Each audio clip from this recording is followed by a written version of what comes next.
Imagine walking into a negotiation where the other person already seems ready to say no. The price is too high. The deal isn't good enough. They want more. You want to give less. But then, something changes. A single number. A few seconds of silence. One carefully chosen question. And suddenly, the conversation starts moving in your direction. Great negotiators don't always win because they talk more, argue harder, or have more power. They understand how people make decisions. They know when to speak, when to stay silent, how to frame an offer, and how to make the other person feel understood instead of pressured. And the fascinating part? Many of these techniques are so subtle that you may have experienced them without ever realizing it. Today, we're breaking down 5 negotiation tricks that can make people more likely to say yes, without forcing them, threatening them, or turning the conversation into a fight. Once you recognize these techniques, you'll start noticing them everywhere. Business deals, salary discussions, sales conversations, and even everyday life. 1. The anchoring effect. Imagine you're negotiating the price of a car. Before you have time to say anything, the seller tells you, the price is $30. You think it's too expensive. So you negotiate. You offer $25. The seller comes down to $28. Eventually, you agree on $27. It feels like you successfully negotiated the price down by $3. But there's something important you may have missed. The entire conversation started around one number. $30. That number became an anchor. In psychology, anchoring describes our tendency to rely heavily on the first piece of information we receive when making a judgment. And in negotiation, the first number introduced can influence everything that follows.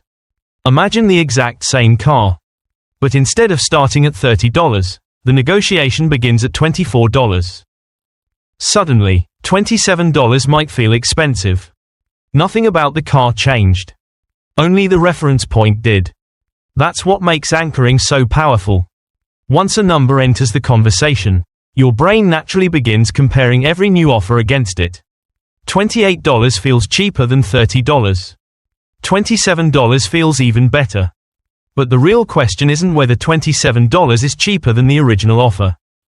The real question is, what is the car actually worth? This principle appears everywhere. Salary negotiations, business contracts, real estate, freelance projects, supplier agreements, even everyday purchases. Imagine a company asks you about your salary expectations. If you immediately say $50, you've potentially created an anchor around that number. But if the company had actually budgeted up to $65 for the position, your own number may have unintentionally limited the negotiation. That's why preparation matters. Strong negotiators don't simply throw out an extreme number and hope it works. They research the market. They understand realistic ranges. They know their target. And most importantly, they know the point where they're willing to walk away. An unrealistic anchor can destroy trust. But a credible anchor supported by evidence can strongly shape the conversation.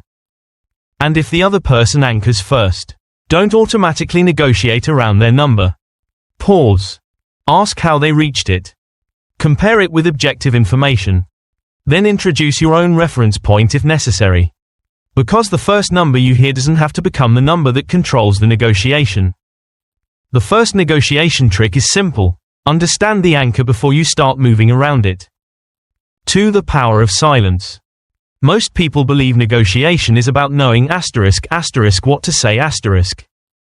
Great negotiators understand something else. Sometimes, the most powerful thing you can say is nothing. Imagine you're negotiating with a supplier. They look across the table and say, the lowest price we can offer is $10. Your natural instinct might be to respond immediately. Can you do $9? But instead, you stay silent. You look at the proposal. You think. 3 seconds pass.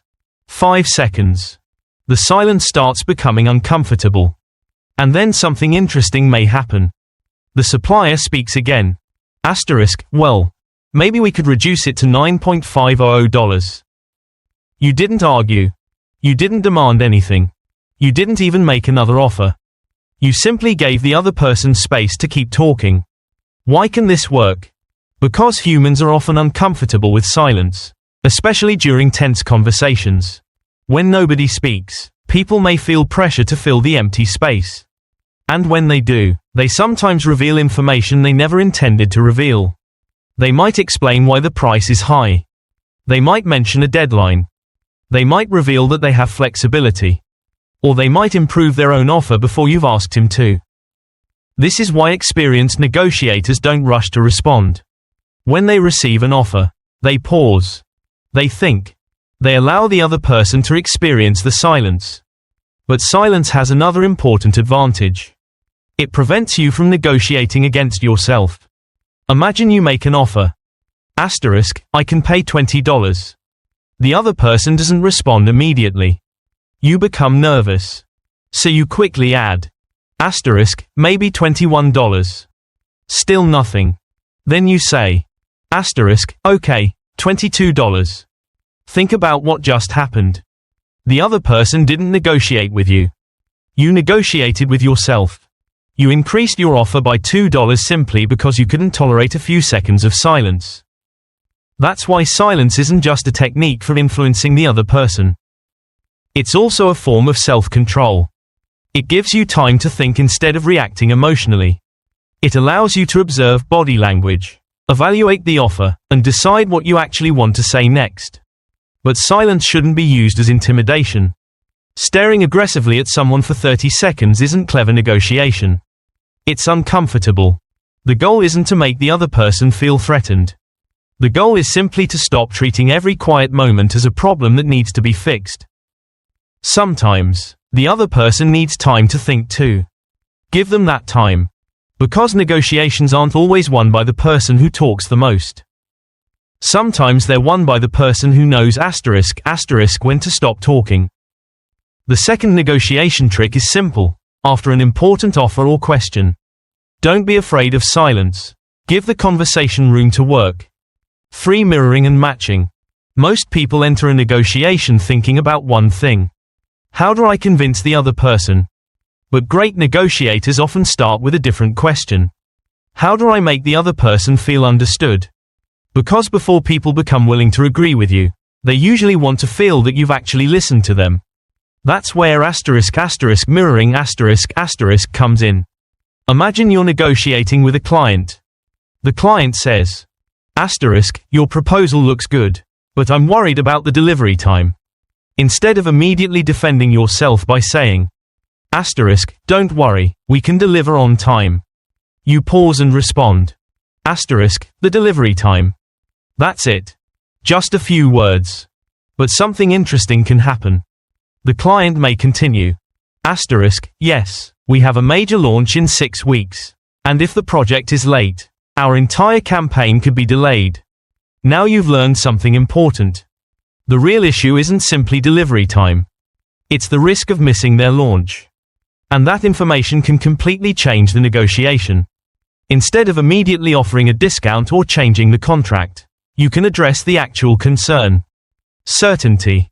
You might propose milestone updates, an earlier partial delivery, or a clearer timeline. The negotiation moves forward because you discovered what actually matters to the other person.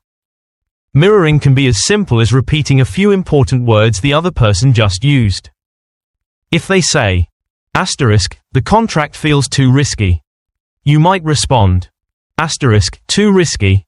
If they say, we need more flexibility, you might ask, more flexibility. These short responses encourage people to explain their thinking without making them feel interrogated. But mirroring isn't about copying everything someone says. If you repeat every sentence like a robot, it quickly becomes unnatural. The goal is to reflect key words, emotions, or concerns that deserve more explanation. There is another form of matching that happens naturally when people feel comfortable together. They may begin speaking at a similar pace, using similar language, or adopting a similar conversational rhythm. But this should never become imitation.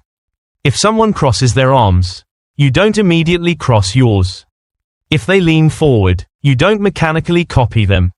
People can sense when behavior feels fake. The real power of mirroring comes from attention, not mimicry. You're showing the other person. I'm listening, tell me more. And that can be incredibly valuable in negotiation. Because many disagreements aren't really about price. They're about uncertainty, risk, timing, trust, control, or fear of making the wrong decision. You can't solve those concerns if you don't know they exist. And you won't discover them if you're spending the entire conversation waiting for your turn to speak. Great negotiators don't just listen for words. They listen for the meaning behind them. The third negotiation trick is simple. Before trying to change someone's mind, make sure you understand what's actually on their mind. 4. Frame the choice. Sometimes, the outcome of a negotiation isn't determined by what you offer It's determined by how you present the offer. Imagine you're negotiating a service contract with a client. You say, this package costs $12. The client immediately focuses on one thing. $12 leaving their budget. It feels expensive. It feels like a loss. And the natural response may be, that's too much. Now imagine presenting the same offer differently. You say, this option costs $12, but it could save your team hundreds of hours of manual work over the next year. The price hasn't changed. The service hasn't changed. But the way the decision is being evaluated has. Instead of seeing only cost, the client is now comparing cost against time saved and value received. This is called framing. In psychology, people don't evaluate decisions in isolation. We evaluate them based on the context in which they're presented. And that context can dramatically influence how an offer feels. Consider another example. Imagine you're selling software to a company. You could say, the premium plan costs $500 more per month. Or you could say, for an additional $500 per month, your entire team gets automation, priority support, and advanced analytics. Same $500. Different frame. The first version emphasizes what the customer loses. The second emphasizes what they receive. But framing becomes even more powerful when you give people meaningful choices. Instead of asking, do you want to buy this? You might present 3 legitimate options. Option A, lower price, basic service. Option B, medium price, more features. Option C, higher price, complete service. Now the conversation changes. Instead of thinking only, should I say yes or no? The other person can think, which option works best for me? This can reduce unnecessary confrontation because you're giving them more control over the decision. But there's an important line you shouldn't cross. Framing should help people understand an offer. It shouldn't hide important information. If an option has disadvantages, risks, additional costs, or limitations, those should still be clear. Good negotiation isn't about tricking someone into choosing something they wouldn't want if they understood it properly. It's about presenting information in a way that makes the trade-offs easier to evaluate. Great negotiators also frame discussions around shared interests. Instead of saying, I need you to lower the price, they might say, how can we structure this so the price works for us while the deal still makes sense for you? Notice the difference. The first statement creates 2 opposing sides. Me versus you.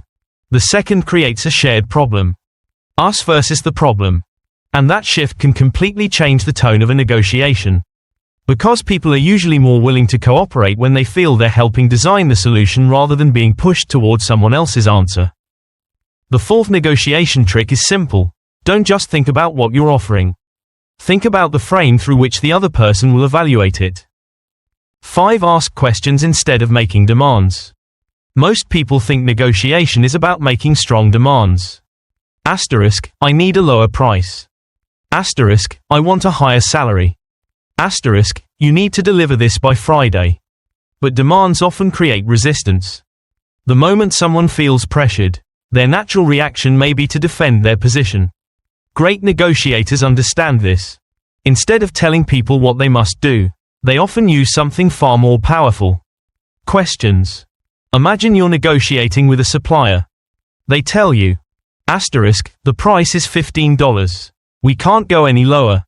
You could respond, you need to give me a discount. Now you've created a confrontation. They defend $15. You push for less. And the negotiation becomes a battle. But imagine asking, what would need to change for us to get closer to $13? Suddenly, the conversation is different. You're not demanding an immediate concession. You're inviting the supplier to help solve the problem. They might say, if you increase the order quantity, we could reduce the price. Or, if you accept a longer delivery window, we might have more flexibility. Or perhaps, we can't change the price, but we could include shipping. Now you have options that didn't exist when the conversation was simply $15 versus $13. That's the power of good questions. They uncover information. And information is one of the most valuable resources in any negotiation. Imagine negotiating your salary. Your manager says, we can't approve a raise right now. Many people stop there. But a skilled negotiator might ask, what would need to happen for a raise to become possible? Now you may discover the real obstacle. Maybe it's the budget. Maybe it's timing. Maybe you need to reach a specific performance target. Maybe salary is fixed, but bonuses, remote work, vacation days, training, or another benefit is negotiable. The original no, wasn't necessarily the end of the negotiation. It was information. Another useful type of question focuses on the other person's priorities. What's most important to you in this deal? That question can reveal something surprising. You may assume they care most about price. But perhaps they care more about speed, reliability, payment terms, long-term cooperation, or reducing risk. Once you understand their priorities, you can stop fighting over things that don't matter equally to both sides. Maybe something that costs you very little is extremely valuable to them. And something they can easily offer is extremely valuable to you. That's where good agreements are often created. But questions shouldn't be used like traps. The goal isn't to manipulate someone into saying something they regret. The goal is to understand the problem well enough that both sides can explore solutions they might otherwise miss. And that brings us back to the 5 techniques we've explored. Anchoring shapes the reference point. Silence creates space for information. Mirroring helps uncover what the other person really means. Framing changes how choices are evaluated. And questions turn confrontation into problem solving. None of these techniques can guarantee that someone will say yes. And they shouldn't. A good negotiation isn't about forcing agreement. It's about creating the conditions where agreement becomes easier when the deal genuinely makes sense for both sides. Because the best negotiators don't leave the other person feeling defeated. They leave them feeling that saying yes was a decision worth making. The 5th negotiation trick is simple. Stop asking yourself, how can I make them agree? And start asking, what do I need to understand before we can agree?